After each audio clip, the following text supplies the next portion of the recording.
Welcome everybody.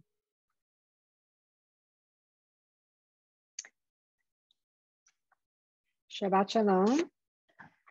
Welcome to this Zoom performance of Yizkor, hosted by LABA and the 14th Street Y.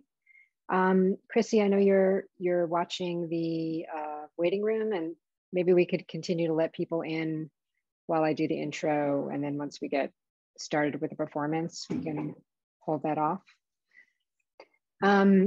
So a little bit about what you're going to see tonight. Yizkor is a collaboration between composer Andrew Conklin and me. And we've been working on this project since 2018. And in the before times, we performed it live, and we've been doing it on Zoom a little bit. Yizkor is about the documentation of loss, specifically lost places. And an important part of the project is its workshop component, where audiences are prompted to describe vanished places of personal importance. And tonight's performers, Ari Brand, Jean Heifetz, and Marcus Hawley, are reading texts that have been contributed to the project during these previous workshops. So tonight, as we commemorate and reflect on the past year, I thought we might just take a moment. I mean, this is the year anniversary since I guess we knew that we were, it was a pandemic, announced as a pandemic in the United States at least. And maybe in this moment, things seem like they're getting a little better. There's vaccines out there, it's getting warmer, people are going out a little bit more. But I thought we could use this time to reflect on the past year. And, when you're in the middle of a global kind of catastrophe like we are, it's nearly impossible to kind of understand the scope of loss. But as we kind of come on the other side of it, maybe we can start to reflect and look back at that loss. And maybe through doing that, we can begin the process of healing.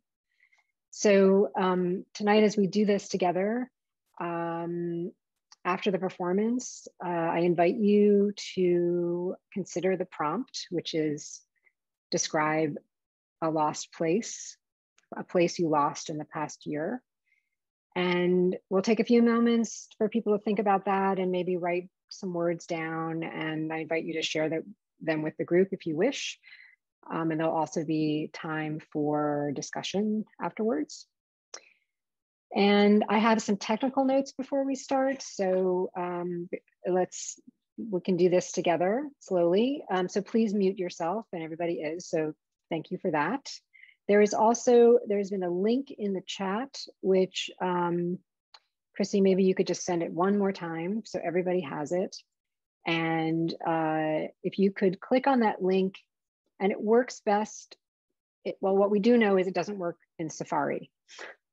So hopefully you're running something like Chrome or Firefox.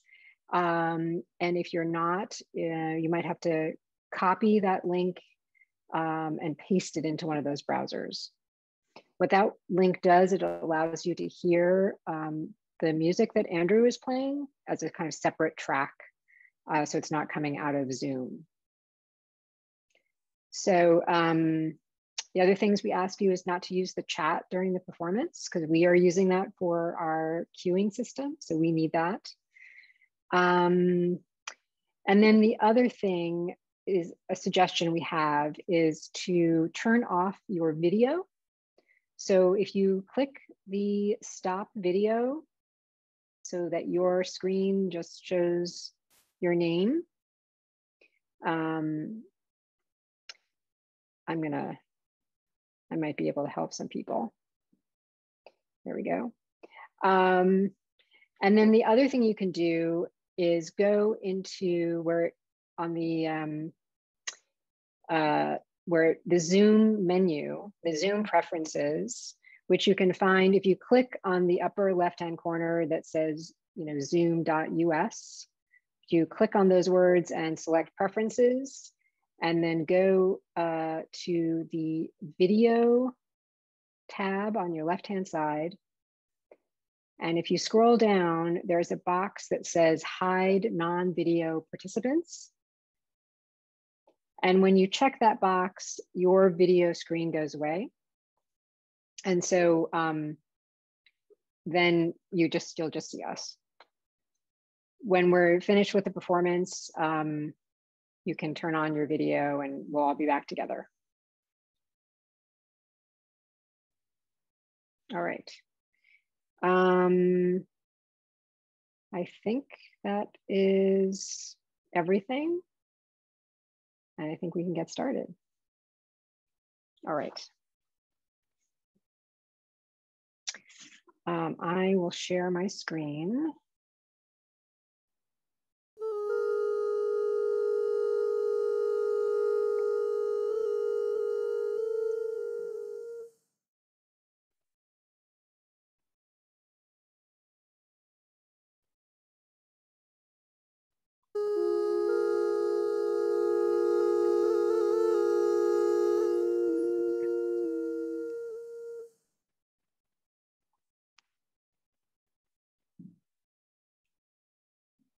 Mrs. Elia Rose, née Braca, died in her apartment sometime in the winter of 2015. She was 98 or 99, a radio star of the 1930s. Her stage name was Lynn Howard. I knew her as a frail figure who walked the hallways for exercise. One time we found her sitting by the window as smoke billowed from her apartment. She said, "I turned the oven on for heat, as you do, and my nurse had left a chicken in there." It was the middle of July. They came and cleaned out her apartment. First her children, then the neighbors, then the professionals. This is what happens with death. People come and touch your things. They keep them or throw them in the fire. Why have things at all? Is your spirit held in these objects? When they are burned, buried, or crushed, is your spirit released? Who honors the spaces left by the dead?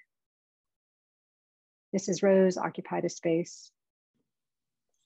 She filled it with her history and the history of her ancestors and the canvases of her dead husband, Herman. Alia Braca Rose, a Jewess who adopted a Gentile name, as you do.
The peculiar thing about this place is that the structure still stands.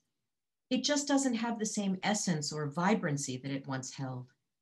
There was a magnetic energy that filled the place with a density and significance that no other place has been able to emulate or replicate.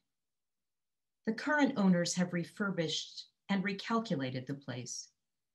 Visiting now gives a dismissive sensation, a sensation that reminds me what was no longer is. I used to think this place was one of permanence, of familiarity, of wholeness. I thought this was a place that supported me, that could only live in one space, that I knew in one certain way. I now know this place is complex, ever evolving, breathing with life and wonder. This place has a body that can live in a multitude of spaces.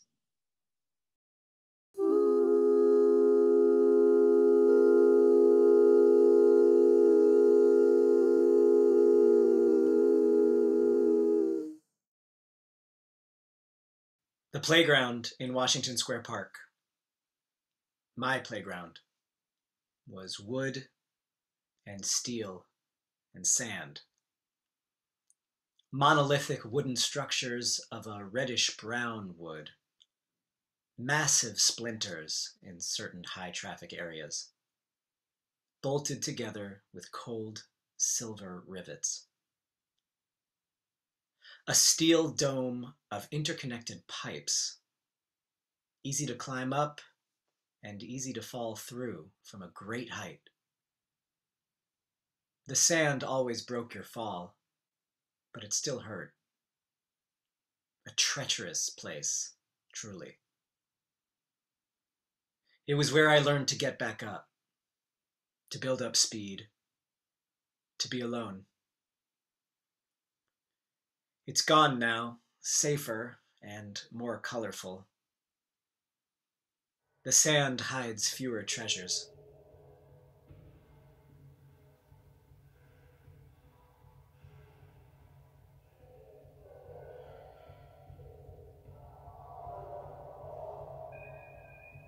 Stewart lived on Morton. His window was to the left of the entrance.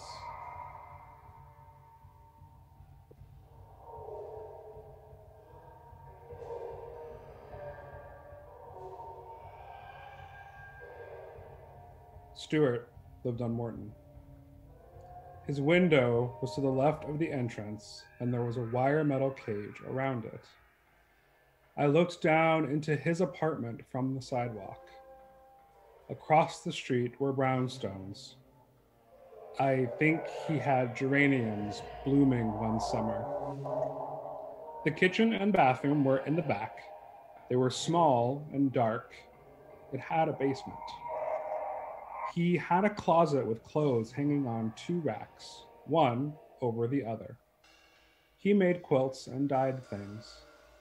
He constructed costumes on the table or on the floor between the empty fireplace and the couch he used as a bed. He had lots of rocks and crystals. I took some of them, maybe all. Also, a small gold-bound book of prayers. Also, his brown linen jacket. I wore that jacket for years until the lining ripped. I had another jacket copied and made. I wore his linen green shirt too until it fell apart at the seams. Before he was sick, he was a big man, not big, heavy, but tall and muscled from dancing. He gave me shiatsu on a mat on the flowered rug on the small expanse of floor in the front of the fireplace. He died, and we came and divided his things. We had the memorial at St. Luke's in the field. We planted a star magnolia. It's gone now. I looked down into his apartment from the sidewalk. Across the street were brownstones. I think he had geraniums. The sand always broke your fall, but it still hurt.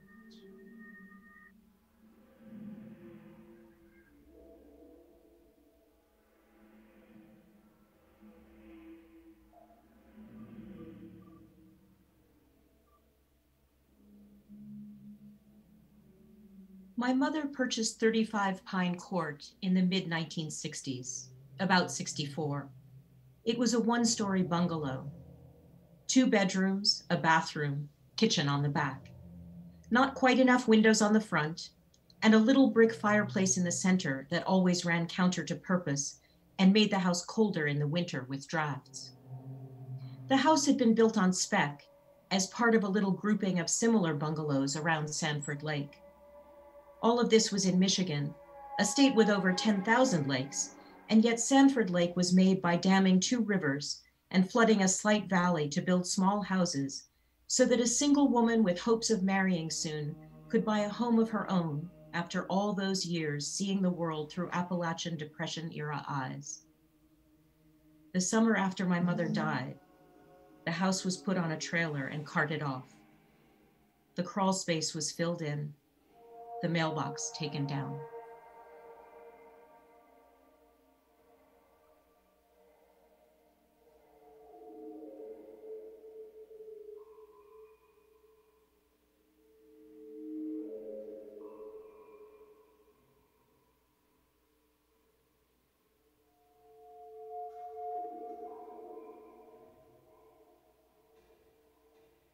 Shotgun house, tall old oak, grandiose hallway, royal carpet runner, glass, brass, ornate doorknobs, baby grand piano, musty basement, ceramic pigs, porcelain dolls, mothballs in cardboard boxes, dim green lights, dusty pool table, 5,000-piece puzzle of a black and white tiger in space. There were pieces missing. Steep staircase to the second floor. Bedroom to the left and right. To the left, my aunt's. To the right was my grandma and grandpa's. I used to watch cartoons with Grandpa in the living room. He died on my 4th birthday. Kitchen cabinets filled with black olives. My grandmother's name was Olive. My last memory of the home was watching my mother and aunt fighting over who got what. An empire of boxes.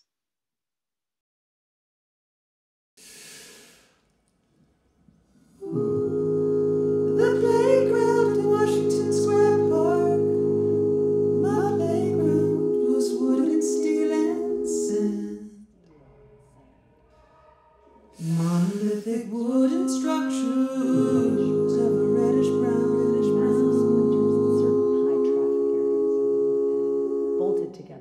The playground in Washington Square Park, my playground, was wood and steel and sand. Monolithic wooden structures of a reddish brown. The sand always broke your fall, but in it certain high traffic areas, stood.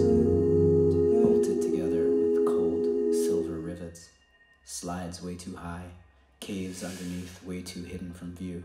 A steel dome of interconnected pipes, easy to climb up and easy to fall through from a great height. The sand always broke your fall, but it still hurt. A treacherous place, truly. It was where I learned to get back up, to build speed, to be alone. It's gone now, safer and more On the beautifully ornate metal gate were the words "La Paradise." Pots of pansies and hydrangeas circled the white stones of the driveway. The house stood on the right, and a miniature replica was in the garden adjacent. Jenny's playhouse. A rotted teddy bear adorned the doorway. It was missing an eye, the other replaced by a button. The white wooden garage still remained stuffed with excessive amounts of furniture and rugs. This was a shelter for treasures which did not fit in the house or the home. A brass Tibetan lion was used to announce visitors, a simple rhythm of knocks. Inside, there were more treasures, and a majestic portrait of my double mom hung above the marble fireplace. Entering the hallway, pictures hung everywhere, covering every available space of the green ivy wallpaper. One was crooked. I straightened it. Above my head hung a myriad of glass icicles, some missing, broken by an illegal basketball game. In the hall, countless rooms, studies, kitchen pantries, and a garden house filled with obscure and unique artifacts, relics, and talismans. For the imagination, not sprawling, tightly packed, as if a dollhouse. Spiral staircase, bedrooms upstairs. Jenny's to the right of the landing, Mary's at the end of the hall. Gothic canopy bed of curtains and ornaments strewn, clothes, wigs, books, magazines, newspapers, the Durham Herald, New York Times, Daily Tar Heel. North Carolina letterheads covered with thank you notes. It had a basement. Monolithic wooden structures. He made quilts and dyed things. He constructed costumes on the table or on the floor between the empty fireplace and the couch/bed. Also, a small. He had lots of rocks and crystals. I took some of them, maybe all. Also, a small gold-bound book of prayers. A love seat in my mother's apartment. She was a widow. It was golden and worn. My father died decades earlier on another continent. Velvet, gold, worn, a love seat.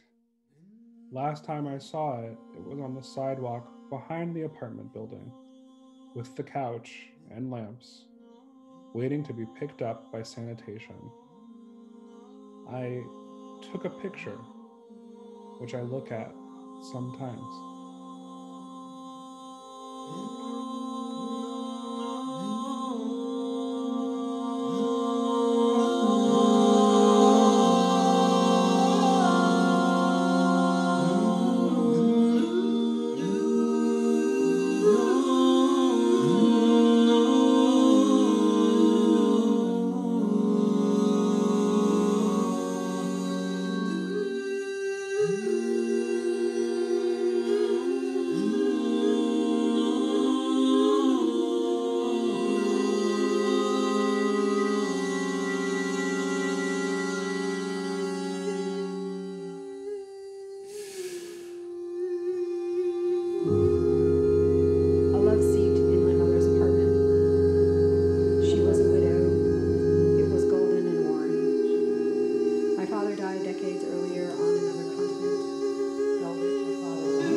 Thanks, everybody.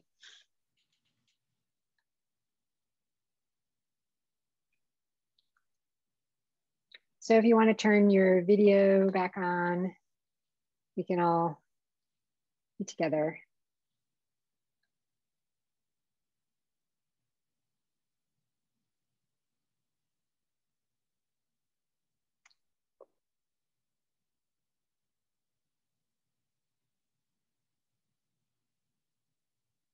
So Ronit,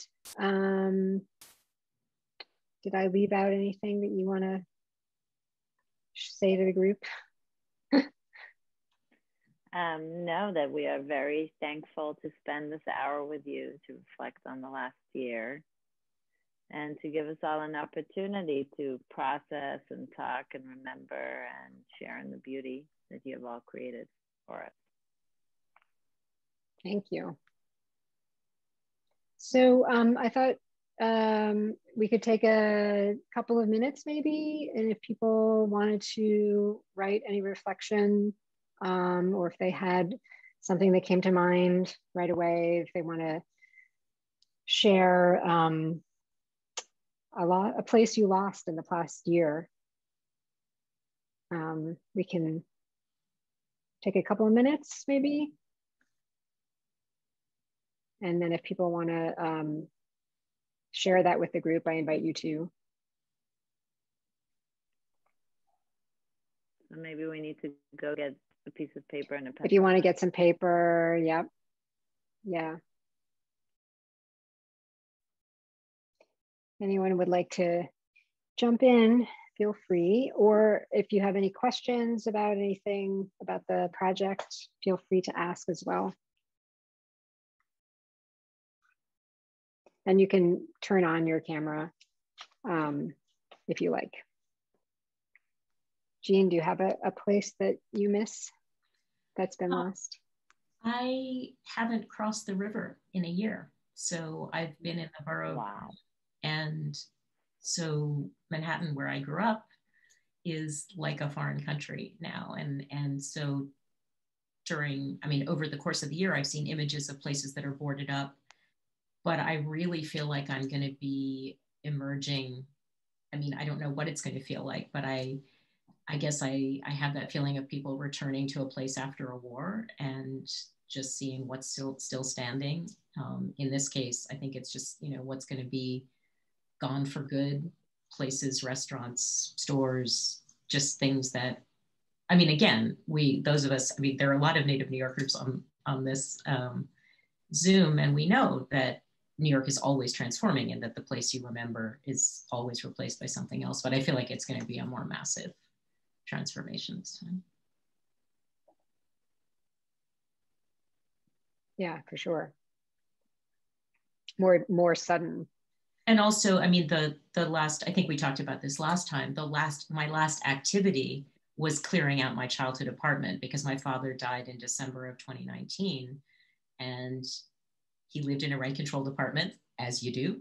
And so I had 3 months to clear it out. And the last day was March 19th, was like moving my grandmother's piano. So the whole beginning of the pandemic was also the end of this 3-month intense period of basically packing up my childhood home. So it's got that layering for me as well. Mm-hmm.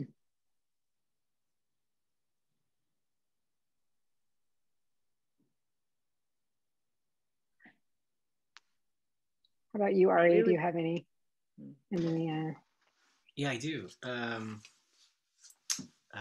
My older son was going to a school which was this remarkable green garden with trees in the center of the city, a strange city block that was a seminary. It was on a church ground, gated, and there was a school. There was a nursery there, and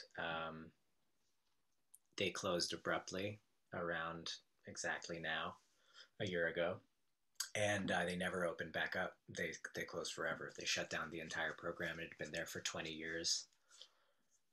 Teachers had been there for 20 years, and it was the first place that he had ever, learned to be around other children and comfortable. He's not the most comfortable kid around other kids, and this was a place that was really warm and special for him, and was a huge part of his development into a social person. And it's sadly gone. His brown bunny that he slept with at nap time is still there in a cubby, along with all of the kids' stuff, because they never went back. And the school classroom is weirdly still there. I walked by it the last time I was nearby, and I think his bunny is still in there, but nobody's gotten their stuff yet. I was also thinking, so Ari is the author of the Washington Square Park texts, which have been pivotal or a real anchor to the musical score. And it's also something that resonates for me because I remember the playground in Washington Square Park, what it used to look like. So it's, you know, thinking about your son having this change, and then the losses that you've experienced also. And I think, you know, some of the stuff people were, you know, we were writing about then, way back then, was nostalgia too, or like a New York that's past, and now it's like as we were just saying, that the way it's been altered is like so rapid, so immediate. Yeah.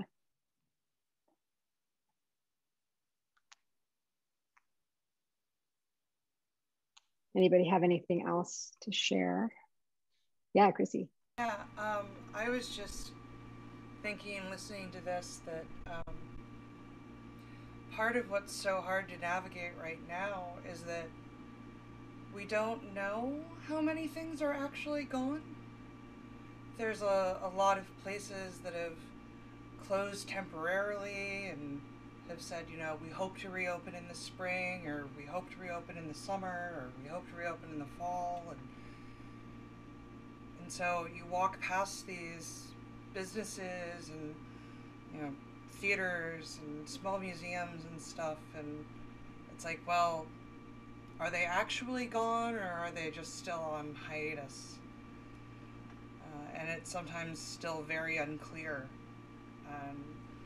So, you know, in addition to watching all these places close, there's also just like so much ambiguity about how much is really gone.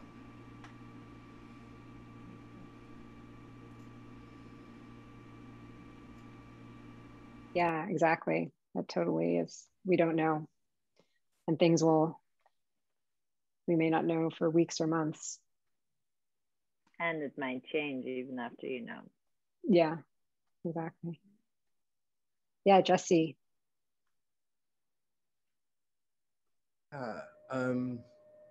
It's both like a physical and a psychological space that I think I lost.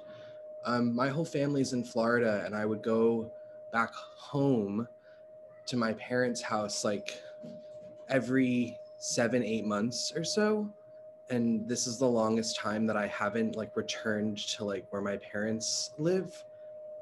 And it's been well over a year. And I think that distance and that time, like I've forgotten parts of it, and I've never been away long enough to like have that shift or that loss in a way. I'm having a hard time articulating it because it just kind of crystallized after that prompt for me.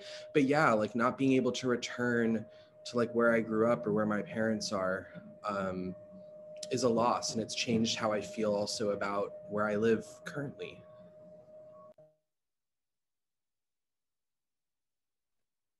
Right. I mean, we were used to being so much more mobile in our bodies and transporting ourselves so many different places. And now our world has gotten very small. Like Jean said, like not crossing the river. I haven't crossed the river very much either. Yeah. Right. The notion that it's not your choice if you can or can't cross is a big change in all of our consciousness and in the children's consciousness. There was always that freedom, and that really, really changed. something Jesse said just reminded me that one of the things, like after I closed up my parents' apartment, I still had several sets of keys. And the landlords said, I had to mail the keys back to them. And there was something about giving up the keys that was very powerful. And then I think we all have heard the stories of the Sephardi families who still had the keys to the house in Spain, right, hundreds of years later. And it resonated in a different way for me, just to think of like, I'm never going to turn the key in that, apartment door, the apartment we moved into when I was 8 years old. So.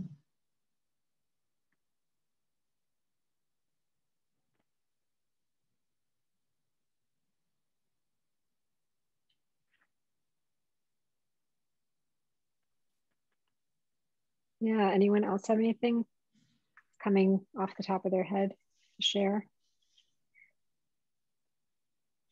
We have a couple of non-video people. Jessica or Catherine.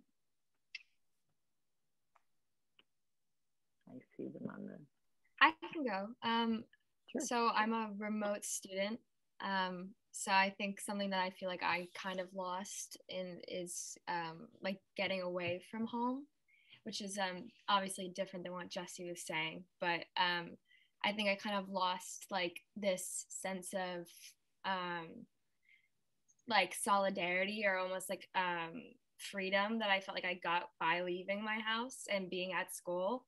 And it's like a really weird time in my life to be finally back home after gaining that freedom and then being like, wait, backtracking to high school almost. So yeah, I just think I kind of lost like a sense of identity that I thought I had just begun to like create.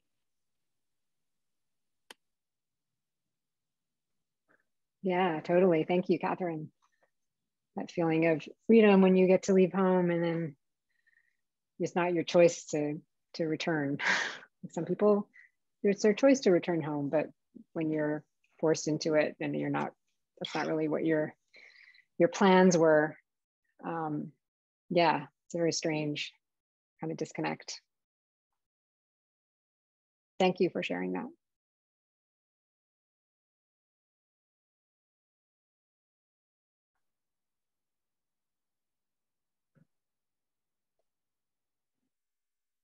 Sandra? Oh, okay. I will unmute.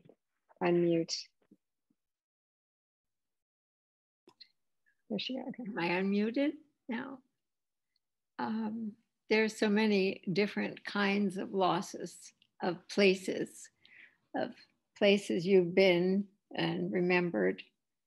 And I grew up in a place.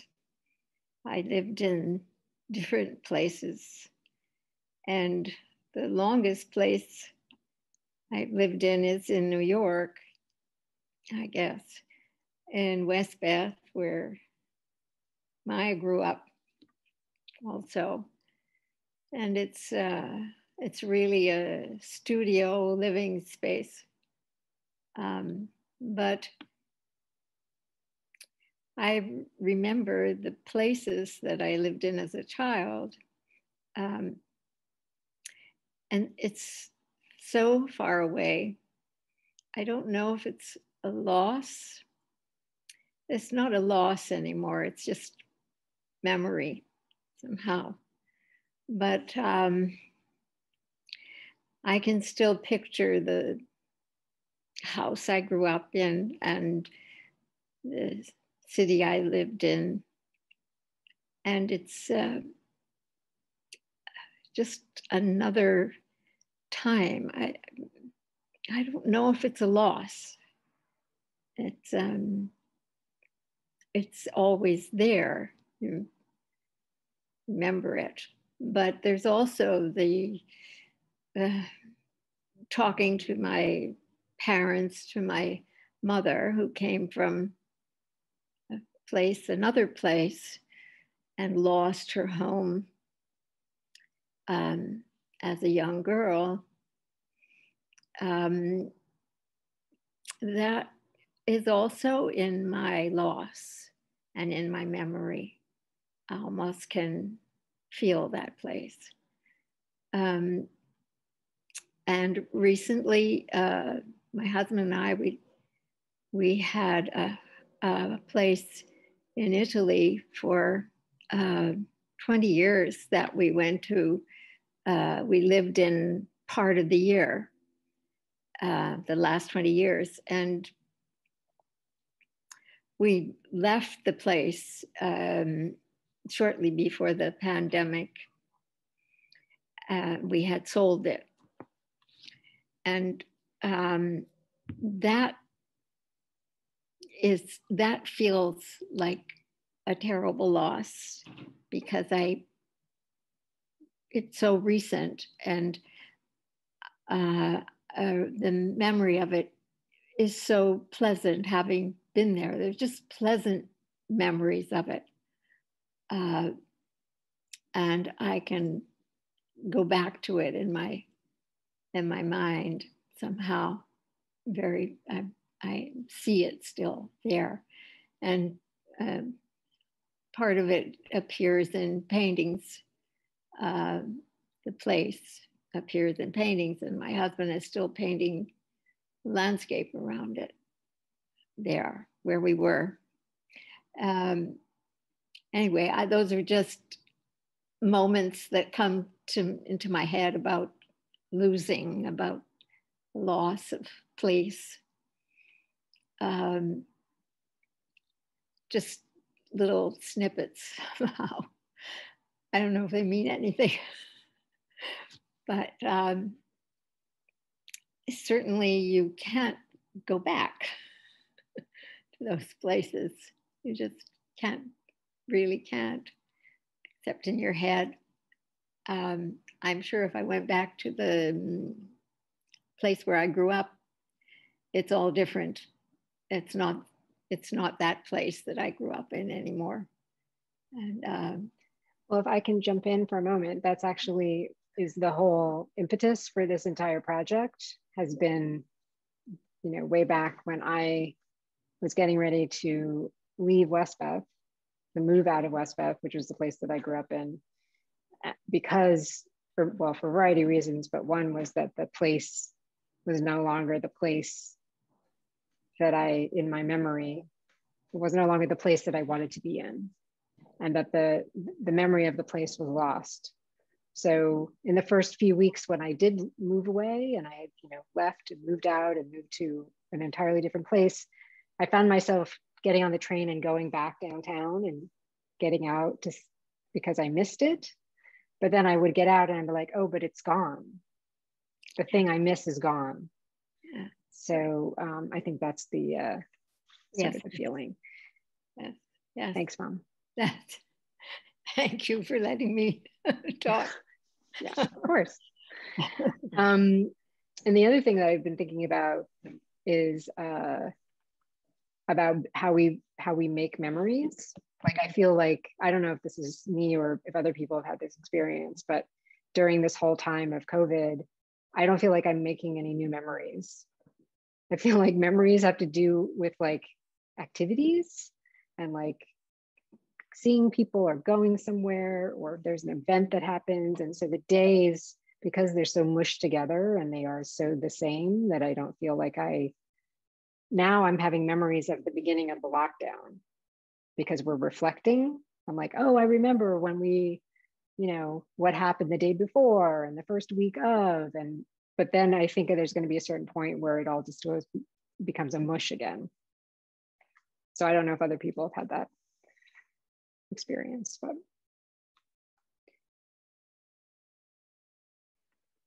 Well, I just wanted to say also, I was thinking it before Sandra spoke, that I don't know if it's in my DNA, but the transition between places and memories, I feel like from my parents where they grew up somehow is in my DNA.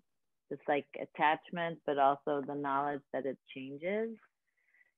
And then, I don't know, it's maybe more for my shrink or my subconscious, but I was thinking, actually, I chose to go to my home or my childhood home for this year. Like, I'd never thought about it, but maybe I chose to stay here because that was the place that I remembered as my home. And in effect, taking my kids out of what they remember as their home. So they can continue this loss of place. But I don't know, just now in this conversation, it hit me that I actually went to my memories to spend the year in, if that makes sense. To the smells, the light, the humidity that symbolizes, right, home. So interesting. I'm going to take that away with me and think about that some more after this call. Well, and I think we will all be, you know, forever changed from this experience too. So going forward, it's going to get marked on in our DNA in a certain way, as our ancestors have experienced disruptions and displacements that has marked the way we view the world. And now we pass it on as well. Right.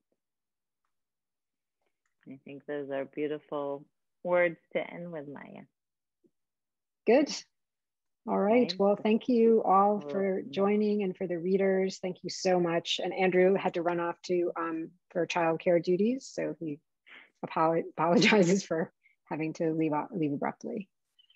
But thank you all. And go ahead. If you want to reflect more about this moment, Maya is doing another beautiful work and a mural, an experience on the 13th Street side of the 14th Street Y. And a video in Times Square, but also reflecting on this moment and the plagues that are afflicting us just 2 days before Passover.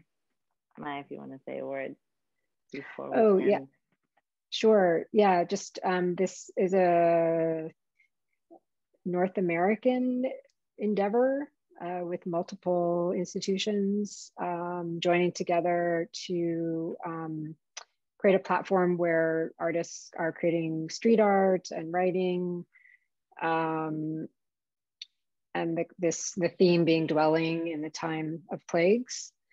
So yes, I am creating a mural and a video in Times Square, but I'm thinking about renewal for this particular project. So I've been dwelling on death and loss for a while, and now I'm thinking about renewal. So, and unicorns. And unicorns. It's my animal for 2021. May it be all of our animals. May it be all of our animals. Pagan symbol of fertility. So, Shabbat Shalom.